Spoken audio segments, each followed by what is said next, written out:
अस्सलाम वालेकुम। आज का जो हमारा टॉपिक है वो है एंडोप्लाज्मिक रेटिकुलम। एंडोप्लाज्मिक रेटिकुलम क्या होता है? हमारी जो फंक्शन और स्ट्रक्चर यूनिट है जिसको हम सेल कहते हैं, ये उसकी ऑर्गेनेली है। जिस तरह कि हमारी बॉडी में डिफरेंट ऑर्गन होते हैं जो कि हमारी बॉडी के फंक्शंस को देखते हैं, इसी तरह हमारी सेल में डिफरेंट ऑर्गेनेली होती हैं जो कि हमारे सेल के फंक्शन को देखती हैं और उसको मैनेज करती हैं। अगर हम एंडोप्लाज्मिक रेटिकुलम को देख लें तो endo means inside, plasmic means cytoplasm. Cytoplasm हमारे सेल का लिक्विडी मटेरियल होता है जहाँ पे तमाम ऑर्गेनेली पाई जाती हैं। Reticulum means network. इसका मतलब ये है कि हमारी जो एंडोप्लाज्मिक रेटिकुलम है वो एक नेटवर्क होता है जो कि इनसाइड द साइटोप्लाज्म पाया जाता है। इसको हम ER से डोनेट करते हैं। The endoplasmic reticulum is a network of flat and vesicular structure. जैसे कि यहाँ पे देख रहे हैं कि ये एक नेटवर्क होता है, एक जाल होता है, फ्लैट मतलब के चिपटे, एंड वेसिकुलर स्ट्रक्चर्स का which extends throughout the cytoplasm in animal cell, जो कि हमारे पूरे साइटोप्लाज्म में फैला होता है। It takes approximately 12% of the total volume of a cell. ये हमारे सेल के टोटल वॉल्यूम के 12% को घेर लेता है।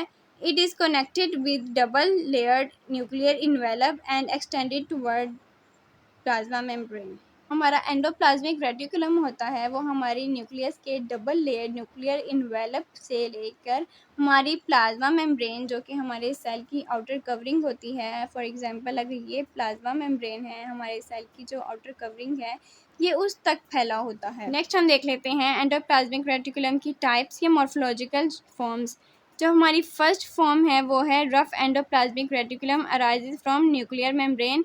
हमारी रफ एंडोप्लाज्मिक रेटिकुलम हमारी न्यूक्लियर मेम्ब्रेन से अराइज होती है।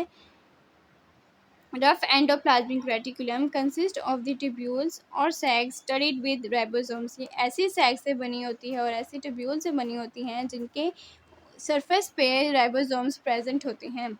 राइबोसोम्स हमारी प्रोटीन फैक्ट्री होती हैं जिनका फंक्शन होता है प्रोटीन की सिंथेसिस करना। इन्हीं राइबोसोम्स की वजह से हमारी जो एंडोप्लाज्मिक रेटिकुलम है उसको रफली अपीयरेंस मिलती है। अब नेक्स्ट जो है वो है smooth endoplasmic reticulum arises from rough endoplasmic reticulum. जैसे कि यहाँ पे शो किया गया है, ये जो ट्यूब्यूलर स्ट्रक्चर है ये हमारी स्मूथ एंडोप्लाज्मिक रेटिकुलम है जो कि हमारी रफ एंडोप्लाज्मिक रेटिकुलम से अराइज होती है, लेकिन इसकी सरफेस पे कोई राइबोसोम्स नहीं होते जो कि इसको रफली अपीयरेंस दें, इसलिए इसको हम स्मूथ एंडोप्लाज्मिक रेटिकुलम कहते हैं। नाउ हम अपने एंडोप्लाज्मिक रेटिकुलम के स्ट्रक्चर को देखते हैं। The membrane of endoplasmic reticulum is 50 to 60 angstrom thick.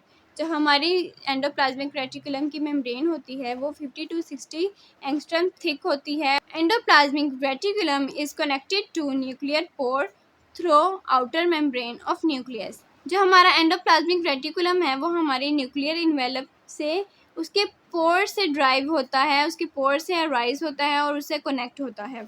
It composed of 3 elements। हमारे जो एंडोप्लाज्मिक रेटिकुलम का स्ट्रक्चर होता है वो 3 एलिमेंट से बना होता है, जिसमें सबसे पहले है cisternae. These are narrow, flattened and unbranched structures generally present near the nucleus। अब ये जो स्ट्रक्चर यहाँ पे दिखाए गए हैं ये हमारी सिस्टर्नी होती है। जैसे कि यहाँ दिखाया गया जो हमारी सिस्टर्नी होती है, एक तो वो नैरो होती हैं, दूसरी के वो फ्लैटेंड होती हैं, मीन्स कि वो दबी हुई होती हैं, और तीसरी के उनकी ब्रांचेस नहीं होती।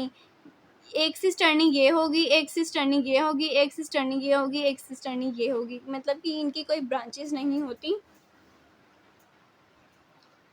These lie parallel to each other. हमारी सिस्टर्नी होती हैं वो एक दूसरे के पैरेलल लाई करती हैं। नेक्स्ट जो एलिमेंट है हमारे एंडोप्लाज्मिक रेटिकुलम के स्ट्रक्चर में वो है tubules. Tubules are wider, tubular and irregularly branched element mainly present near the cell membrane. अगर हम एंडोप्लाज्मिक रेटिकुलम के स्ट्रक्चर को देख लें तो जो हमारा स्मूथ एंडोप्लाज्मिक रेटिकुलम होता है ये हमारी ट्यूब्यूल से बना होता है जो कि वाइडर होती हैं, ट्यूबुलर शेप होती हैं और इरेगुलरली ब्रांच होती हैं, जैसे कि यहाँ पे दिखाया गया है कि इनकी ब्रांचेस होती हैं। Each is about 50 to 100 micrometer in diameter, और जो इनका डायामीटर होता है वो 50 to 100 माइक्रोमीटर के रेंज में आता है। अब जो नेक्स्ट एलिमेंट है हमारी एंडोप्लाज्मिक रेटिकुलम के स्ट्रक्चर का वो है वेसिकल्स। दीज आर स्फेरिकल और oval bodies scattered in the cytoplasm whose diameter ranges from 25 to 500 micrometer. जो हमारी वेसिकल्स होते हैं ये स्फेरिकल और ओवल होते हैं इन द शेप, और ये हमारे साइटोप्लाज्म में बिखरे होते हैं जिनका डायामीटर 25 to 500 माइक्रोमीटर होता है। जैसे कि हमने अपने गोल्जी अपरेटस में देखा था कि वो सिक्रेटरी ग्रेन्यूल्स को सिक्रेटरी वेसिकल्स को फॉर्म करता है, इसी तरह हमारी एंडोप्लाज्मिक रेटिकुलम में भी वेसिकल्स की फॉर्मेशन होती है जो कि हमारे साइटोप्लाज्म में स्कैटर्ड होते हैं। These are also studied with ribosomes। हमारी वेसिकल्स की सरफेस पे भी राइबोसोम्स पाए जाते हैं। नेक्स्ट हम देख लेते हैं हमारे एंडोप्लाज्मिक रेटिकुलम के फंक्शंस को। तो सबसे पहले फंक्शन है mechanical support by dividing fluid content into department. जो हमारा एंडोप्लाज्मिक रेटिकुलम है ये हमारे सेल को मैकेनिकल सपोर्ट प्रोवाइड करता है बाय डिवाइडिंग फ्लूइड कंटेंट जो कि हमारा साइटोप्लाज्म होता है इनटू डिपार्टमेंट्स। ये जब हमारे साइटोप्लाज्म को डिपार्टमेंट में कन्वर्ट कर देता है तो एक तो ये हमारे सेल को शेप देता है और दूसरा ये हमारे सेल को सॉलिड सपोर्ट देता है। अब जो नेक्स्ट फंक्शन है वो है सिंथेसिस ऑफ प्रोटीन। जैसे कि हमने अपने गोल्जी अपरेटस की वीडियो में भी देखा था कि जो हमारा एंडोप्लाज्मिक रेटिकुलम होता है वो प्रोटीन के सिंथेसिस में हेल्प करता है और उसकी ट्रांसपोर्टेशन में भी हेल्प करता है। लेकिन जो मेन स्ट्रक्चर होता है जो कि हमारे एंडोप्लाज्मिक रेटिकुलम के सरफेस पे पाया जाता है जो कि हमारे प्रोटीन की फैक्ट्री भी होती है, उसको हम कहते हैं राइबोसोम्स। ये हमारे प्रोटीन की सिंथेसिस में हेल्प करता है और उसकी स्टोरेज पे हेल्प करता है। नेक्स्ट है carbohydrate metabolism in liver cells. Glycogen is deposit on smooth endoplasmic reticulum. हमारे लिवर सेल में ग्लाइकोजन जो कि एक कार्बोहाइड्रेट है वो हमारे स्मूथ एंडोप्लाज्मिक रेटिकुलम की सरफेस पे डिपॉजिट होता है।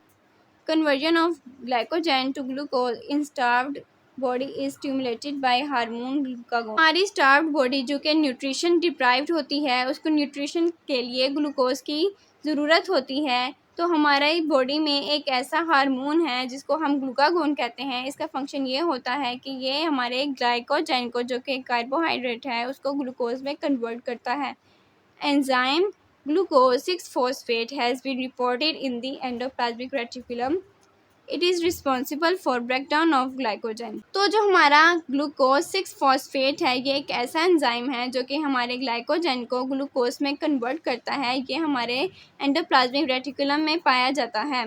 इसलिए हमारी जो एंडोप्लाज्मिक रेटिकुलम है ये हमारे कार्बोहाइड्रेट के मेटाबॉलिज्म में हेल्प करती है और रिस्पॉन्सिबल होती है ग्लाइकोजिनोलाइसिस की। लाइसिस जहाँ पे भी होगा इसका मतलब होगा कि किसी चीज़ की ब्रेकडाउन हो रही है, और यहाँ पे ग्लाइकोजेनोलाइसिस का मतलब है कि ग्लाइकोजन की ब्रेकडाउन हो रही होती है। ये जो एंडोप्लाज्मिक रेटिकुलम होता है उसका फंक्शन होता है कि वो हमारी बॉडी के कार्बोहाइड्रेट जैसे कि ग्लाइकोजन है उसकी मेटाबॉलिज्म में हेल्प करके ग्लूकोज में कन्वर्ट करना, या कोई भी ऐसे मेटाबोलाइट्स जो हैं जो हमारी बॉडी के लिए इम्पोर्टेंट है उनके फंक्शन के लिए उसमें कन्वर्ट करना। नेक्स्ट फंक्शन है वो है lipid synthesis. Endoplasmic reticulum is the site for triglycerides formation. अब जो ग्लाइसराइड्स होते हैं ये हमारे लिपिड्स के बिल्डिंग ब्लॉक्स होते हैं, इसलिए हमारे जो एंडोप्लाज्मिक रेटिकुलम होता है वो हमारी ट्राइग्लिसराइड्स फॉर्मेशन के लिए एक एक्टिव साइट होती है। Endoplasmic reticulum contains enzymes which are necessary in lipid anabolism. हमारी बॉडी में 2 टाइप्स ऑफ मेटाबॉलिक रिएक्शंस होते हैं, एक होता है एनाबॉलिज्म और एक होता है कैटाबॉलिज्म। जो हमारा एनाबॉलिज्म होता है हमारे किसी भी बिल्डिंग ब्लॉक्स या कह लें मटेरियल से हमारे प्रोडक्ट की फॉर्मेशन करता है। लाइक इन दिस एग्जांपल हमारी लिपिड जो हमारा एंड प्रोडक्ट है उसको फॉर्म करता है, उसको एनाबॉलिज्म कहते हैं। लेकिन जो कैटाबॉलिज्म होता है वो एनाबॉलिज्म के प्रोसेस का इन्वर्स होता है, मतलब कि वो एक प्रोडक्ट को उसकी इंग्रेडिएंट्स पे तोड़ देता है। जैसे कि यहाँ पे लिपिड अगर प्रोडक्ट है तो वो उसके ट्राइग्लिसराइड्स में ब्रेक डाउन कर देगा। तो इसका मतलब ये है कि एंडोप्लाज्मिक रेटिकुलम में ऐसे एंजाइम्स होते हैं जो कि हमारे लिपिड की फॉर्मेशन में हेल्प करते हैं। अब जो नेक्स्ट फंक्शन है वो है इलेक्ट्रॉन ट्रांसपोर्ट। हमारी एंडोप्लाज्मिक रेटिकुलम इलेक्ट्रॉन ट्रांसपोर्ट में भी हेल्प करती है, क्योंकि इलेक्ट्रॉन ट्रांसपोर्ट चेन का एलिमेंट जो कि साइटोक्रोम P450 होता है ये हमारे स्मूथ एंडोप्लाज्मिक रेटिकुलम के सरफेस में प्रेजेंट होता है। Detoxification cytochrome P450 is an important example of detoxification enzyme. जैसे कि हमने देखा है कि हमारे स्मूथ एंडोप्लाज्मिक रेटिकुलम में जो साइटोक्रोम P450 होता है, एक तो इसका फंक्शन होता है कि ये इलेक्ट्रॉन ट्रांसपोर्ट चेन में हेल्प करता है, और दूसरा ये है कि ये एक ऐसी एग्जाम्पल है डिटॉक्सिफिकेशन एंजाइम की जो कि हमारी बॉडी में किसी भी हार्मफुल चीज़ को डिटॉक्सिफाई करता है। जैसे कि हमने एक ड्रग ले लिया है जो कि हमारी बॉडी के लिए हार्मफुल है, हमारे साइटोक्रोम P450 का फंक्शन ये होता है कि वो हमारी उस हार्मफुल ड्रग की मेटाबोलाइज करके उसको डिटॉक्सिफाई कर दे। वो इसलिए क्योंकि जो हमारा साइटोक्रोम P450 है ये एक मेटाबॉलिक एंजाइम भी है। नेक्स्ट इंपॉर्टेंट फंक्शन जो हमारे एंडोप्लाज्मिक रेटिकुलम का होता है वो है कंट्रैक्शन। हमारे मसल सेल्स में एंडोप्लाज्मिक रेटिकुलम हमारे सार्कोप्लाज्म जो कि हमारे मसल का साइटोप्लाज्म होता है उसमें हमारे कैल्शियम आयन की कंसनट्रेशन को रेगुलेट करके उसकी कंट्रैक्शन को कंट्रोल करता है। नेक्स्ट फंक्शन जो है वो है photo receptor. Endoplasmic reticulum of pigmented cells of retina act as photo receptor. जो हमारे रेटिना के पिगमेंटेड सेल्स होते हैं उनका जो एंडोप्लाज्मिक रेटिकुलम होता है वो एज अ फोटो रिसेप्टर भी एक्ट करता है।